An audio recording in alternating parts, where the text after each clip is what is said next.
Hi, metal fans. This is Bryce Van Patten with Metal Express Radio Backstage, and today my guests are vocalist Carlos Zema and guitarist keyboardist Gabriel Garden of the band Immortal Guardian. How you guys doing today? Great, dude. Chilling like villains. Doing pretty good, man. How about yourself, brother?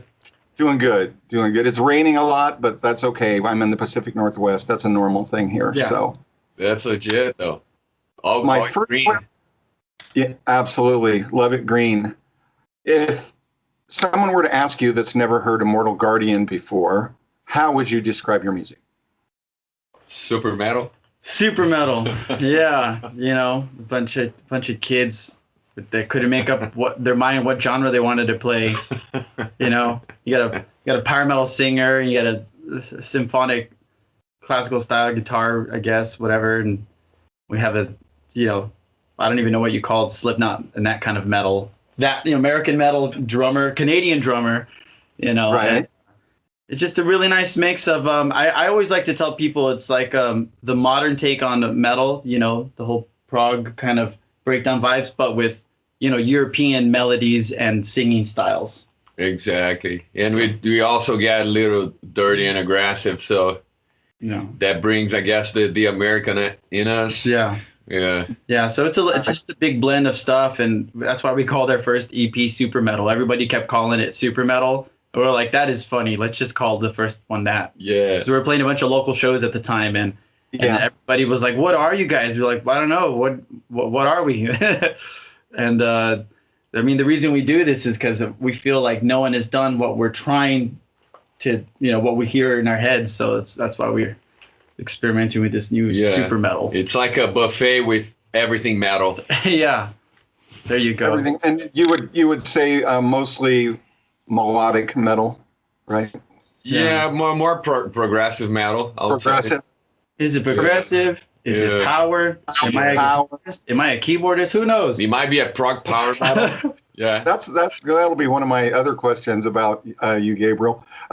So for each of you, who were some of your earliest musical influences? You want to start with Carlos? Yeah, well, I started with, a lot of Sepultura, a lot of Slayer, Pantera, and whatnot. I was an aggressive singer before I started singing melodic stuff. Then I heard lots of Maiden, Judas Priest, Queensryche, and whatnot. But the band that really turned me into it and wanted to sing the melodic stuff was Halloween. So awesome! I liked Michael Kiske at the time, and I really got into the whole Halloween vibe and the European power metal stuff, and just went into that school. And my original band back in the day was kind of like on that vibe after that. So. Gabriel? I grew up playing a lot of classic rock. Like when I was learning guitar, I learned a lot of Sabbath and Zeppelin and stuff, and that got me into like Maiden and eventually metal. But the guys that really helped me kind of like particularly get the sound I have today, I had to say like my top would be Santana, is definitely my top three, Alexi Laiho, and then probably it's a tie between every other prog guy. Like I really love Symphony X and Dream Theater. Big fan of Dragon Force and a lot of this kind of like when I was in high school, that was the metal that was coming out, and that stuff like really, really like it influenced me a lot to make the music I make today. So that was pretty cool. Awesome. So Gabriel, you're known for playing guitar and keyboards at the same time? Kind of. How did that all get started, and can you talk about that at all? Yeah, man, I just playing it, messing around with it one day. I was trying to learn a song from guitar to keyboards, and I was just like, man, how am I going to learn this song? Like, I don't know how to read music, but I know how to play it on this thing, but, So, like, that's how I kind of first started fiddling with, like, the actual same timeness. I was, like, trying to learn a song from the guitar to piano or piano to guitar. I don't remember. And, and then I did it, like, at a talent show to try to do it as, like, a comedy kind of thing. Like, just try to be funny, and, like, no one laughed. Everyone was like, dude, that's super cool. I was like, oh, really? They're like, yeah, you should do it at your shows. And then it just kind of like slowly was a thing. And then I had a buddy of mine his dad worked for like a big TV station back then. He had like camera, before like anyone could afford cameras like this, Right. Someone had a camera, and he came over to my house when I was like 15 or something. And he was like, hey, man. And he worked for like a bunch of big networks, and you have the big fancy camera. And he's like, hey, man, can I film you doing your thing? There's this new website called YouTube. And, I think it'd be cool. I was like, yeah, sure. And then then the internet happens.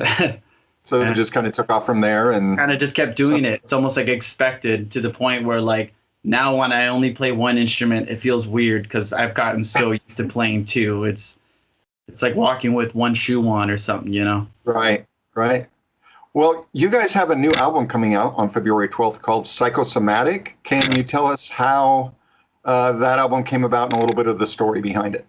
Yeah, sure. We started. We had this a whole album that we're trying to put out. We're about to hit the road with that one. We had already released Age of Revolution, and we were going to tour for that album.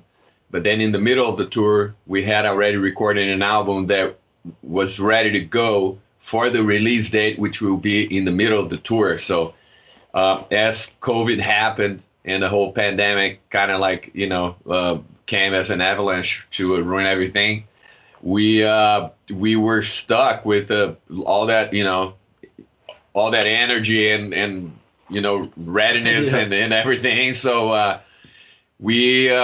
and also the theme of the album that we were about to release after Age of Revolution wasn't really, going with what was going on in the world.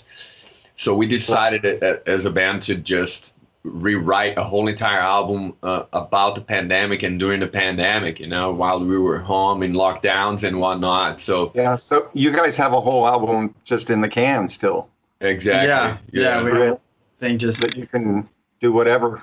I mean, but that's post-COVID. We'll figure out what happens. But for now, like we were so blown away at what was happening in the world that like, I mean, this is like stuff like in a movie. You can't write this stuff, right? And as we were watching it, we're like, dude, like we'd be fools if we didn't, document this as we were going, like, the way we do as musicians. So we kind of just started like, and we honestly didn't think we'd have a record like right now. Like, honestly, it was just like, yeah, let's start writing some music. And we were just so, number one, we're all home. So there's so much more free time than when we're on the road. Yeah. So we just powered through it. And next thing you know, it was done and then tracked and then ready to go. And we're like, wow, we finished the whole record. And I don't feel like at all that that it felt like rushed, but it did feel like just, I think for the pandemic in general, it's just been a big flash for everybody. It's like, can't believe it's already going to be one whole year since it's almost started, and here we are putting a record. So I'm just thankful that we're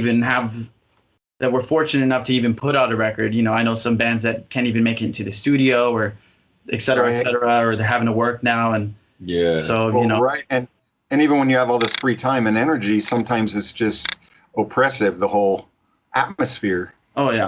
And I don't know if that's, you either feel inspired and can get stuff out, or sometimes, I don't know, it seems like it could be a struggle, that you're free to do all this, but, Yeah, there was definitely an uphill battle. Yeah, definitely. We're all going through our own demons. You guys took that feeling and used it to your advantage then, right? Exactly. So we channeled it out in the best way to express all that we found was, just to write about it. And, we were fortunate enough where we got in a moment where, although we were separated by, thousands of miles apart, with all the members of the band are located somewhere else. And, but we had developed a very decent way and professional way to record ourselves at home, and produce ourselves. So we went through like a learning curve on,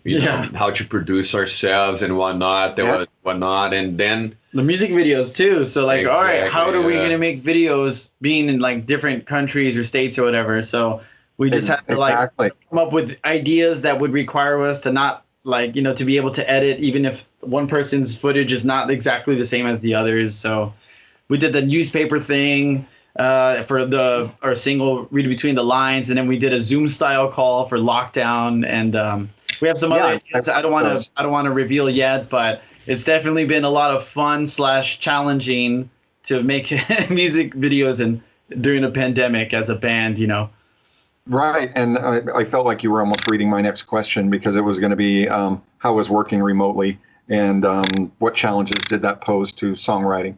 Oh yeah, that was interesting. How we kind of well, fortunately for us, because we had done that other record, the one that we kind of shelved to put out, Psycho.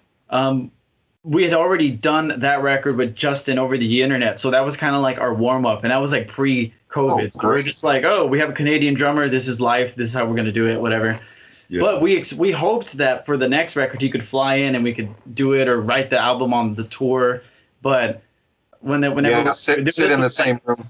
Hey guys, let's just do the same thing we did last time, except I think we're like even better at it. We have a flow and a formula and like a whole like vibe now. Like we just send each other hundreds and hundreds of freaking Facebook Messenger, WhatsApp, emails, whatever. Like, okay, the part that goes dun dun dun dun, I needed to go dun dun dun. Oh, okay, and then he sends me a video back, and it's such a process. So just literally back and forth and sharing ideas, and I'm just thankful that we have that. Yeah. So like, even though it takes longer, at least we have that. And if this was the 80s, we'd be totally screwed. And it'd just be like, oh, the band's on hold, so this thing clears up. Yeah.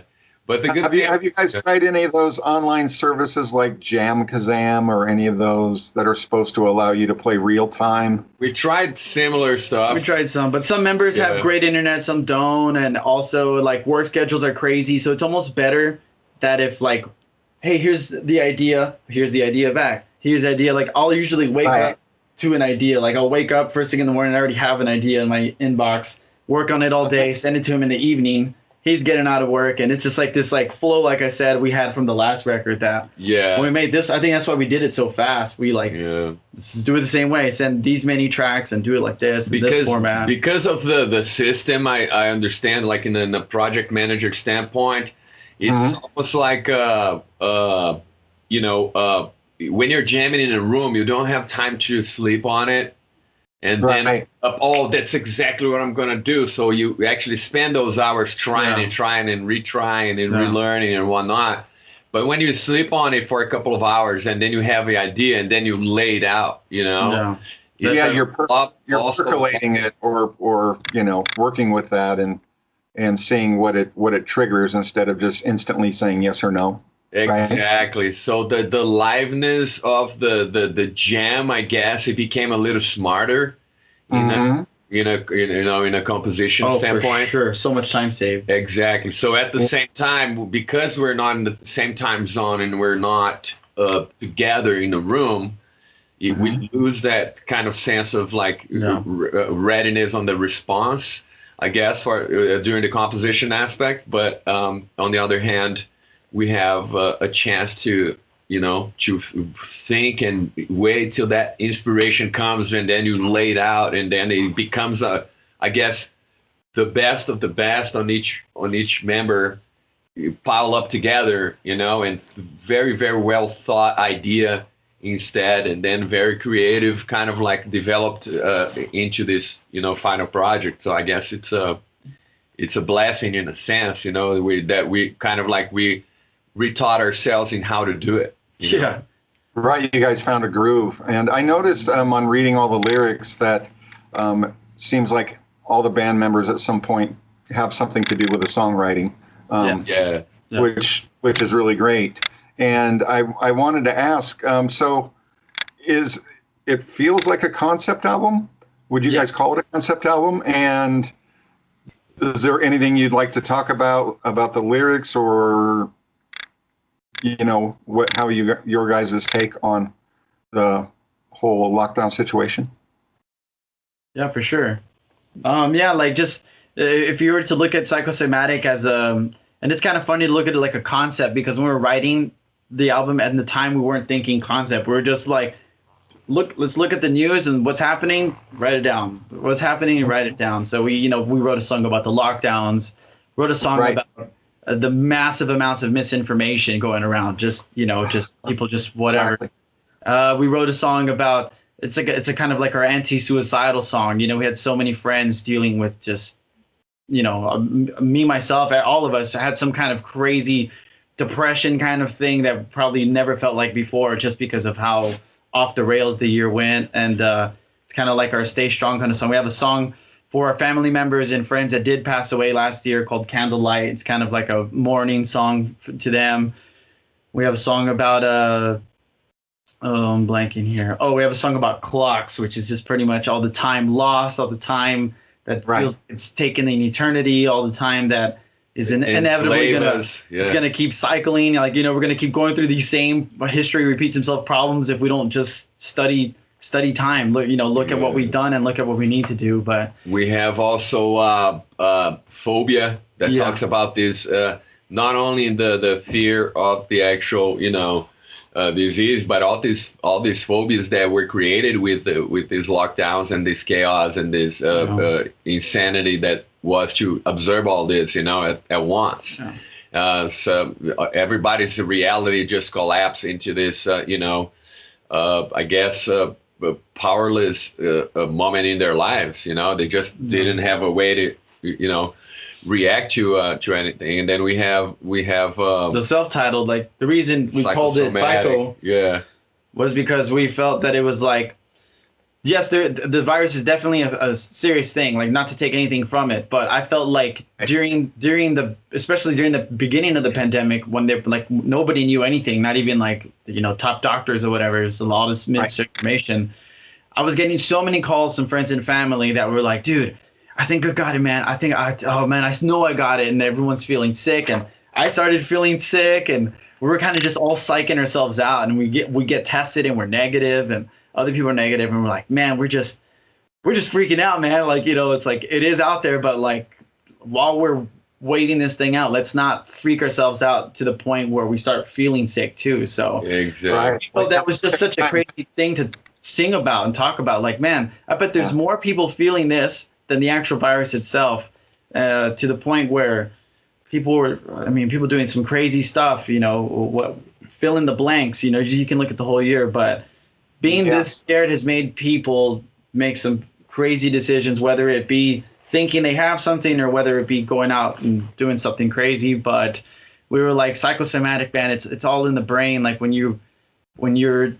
it's altered the right way, you can think you're something else, and you start to have physical effects really on it, Absolutely. And another song also was Goodbye to Farewells, which was the literally what that the title says, where the people weren't able to mourn their loved ones that passed away because everything, those restrictions were funerals, straight, all the funerals and everything just didn't happen, Exactly. And another things too, and within the whole album, we just embraced all the realities of all the people, that we're living through this time, so we could stay relevant to what's going on right now, instead of just releasing another album, So No, it's great when you have a message, and I know exactly what you're saying, because when it all started, anybody coughs or sneezes, and you start to go,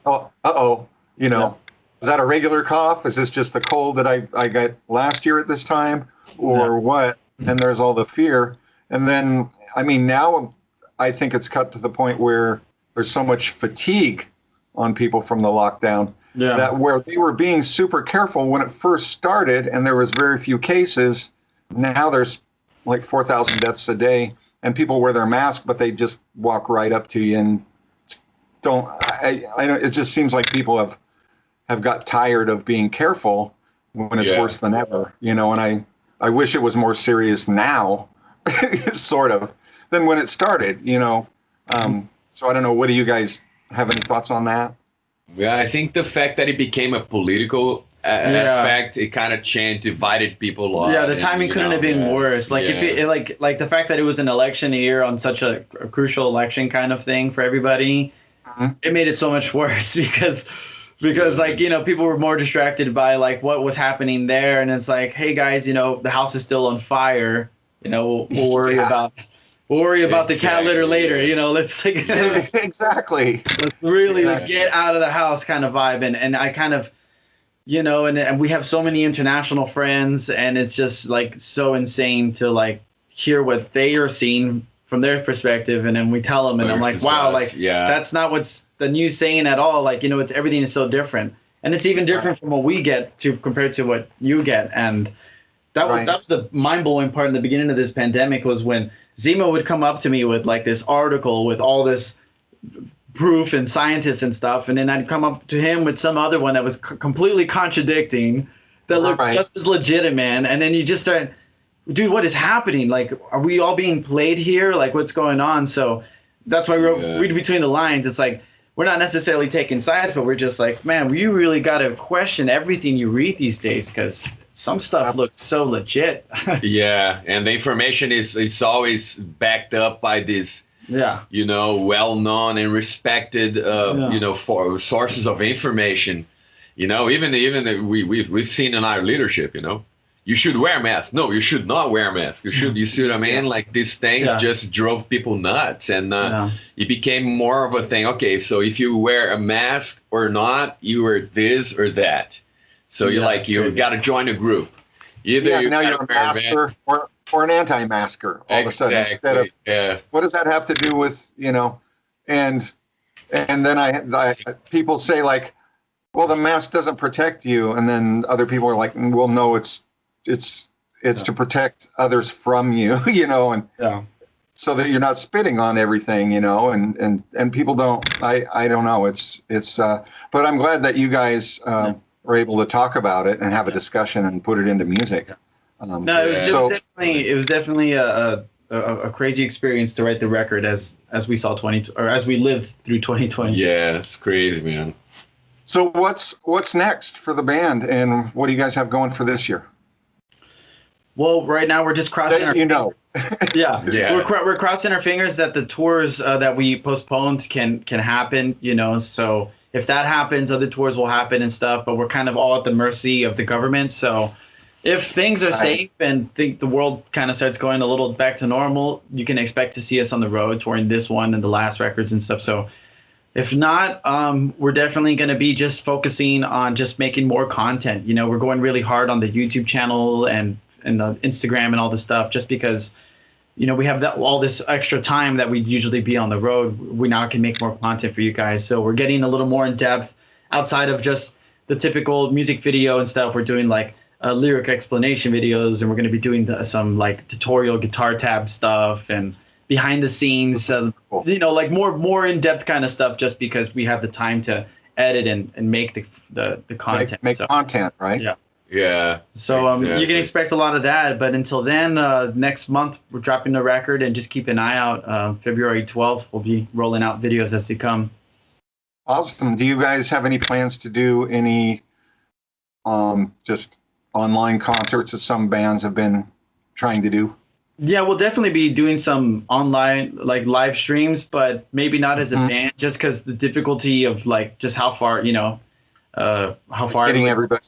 Like, we can't even get our drummer to physically be here in Vegas because of, you know, like there's no flights and lockdowns and all sorts of stuff. Yeah, they're in full lockdown with curfews over there right now. So you can expect, if the band can be together, you can definitely expect us to do something, because we're going to take advantage of every opportunity. But if not, you can at least see Zema and I will probably do something this year with some live streaming. But right now our eyes are on pretty much putting out a lot of cool videos in this record right now, and then we'll kind of just see whether it's going to be live on camera or live in concert. So yeah, lots of playthroughs, and we'll see how it goes. Yeah, more like Gabriel said, more in depth material, like pedal to the metal in terms of producing content for sure. Yeah, well, I love the new album. I've listened to it. I think it's some great music. So looking forward to seeing that when it comes out. And did you guys have anything else you'd like to add before we close? Well, definitely. You guys stay tuned to what we're bringing up to the table here. It's a very remarkable new album. It's certainly groundbreaking in terms of music and lyric content for sure. The band has reached a very developed kind of level in terms of songwriting. So it is spoken through the music, and it's as evident and relative to what everybody's living right now. So I'm pretty sure everybody can identify themselves into this new album, and we hope to see you guys, on the road soon. And thank you so much for considering the space so we could come here and talk to you and spread out and support the scene. Thank you very much, man. Well, thank both of you for joining us on the show, and we look forward to more from Immortal Guardian. And just thanks so much for being here and for making the music happen, and for giving us something from your heart that speaks to everybody a little bit about this tough time that we've been going through. Thanks, brother. Thanks, man. Appreciate that. Before I forget, we have a crowdfunding campaign going on right now where we have a goal to set before the release of the album, so we can, get all that production and everything covered, that we have need to come up with in order for us to get this album ready. So, and where do they go to get that? So they go to immortalguardian.com/shop or immortalguardian.net/shop. They both take you to the same spot. So we're hoping to reach the goal before the release of the album, and it would be great if you can pre-order some stuff. Some pretty get pre-orders and cover back some of your costs for producing the record. Vinyl, CDs, posters, shirts, and exclusive content, masks. Awesome. Awesome. And of course, we can find you on Facebook and social media. Everywhere. Yeah. Thanks a lot, brother. Thanks again. And great. Thanks having you guys. Cool looking studio back there. I'm looking at those guitars. I know we're kind of done, but I've never seen one with the piano keys other than in your video. Green one? Yeah. Check out this new one, the green one. Oh. This is a Guitar Hero, new video I'm doing. See? I do.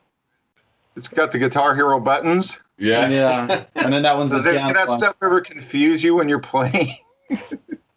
No, my eyes are mainly on the keyboard when I'm playing. I'm so focused. Yeah. I'm I suck more at the keyboard, so I try to focus more. Is this a one-off guitar? Yeah, these are my customs from Kiesel. I've been with them for about 3 years, and this is the first one, and this is my latest one. Very cool. Yeah, I love them, man. They're awesome guitars. Very metal. Awesome. Well, thanks again, guys. Perfect, man. Thanks, dude. Brother. All right. Have a great day, and thanks again. You too. Thank you. Have a good one. Right. Bye.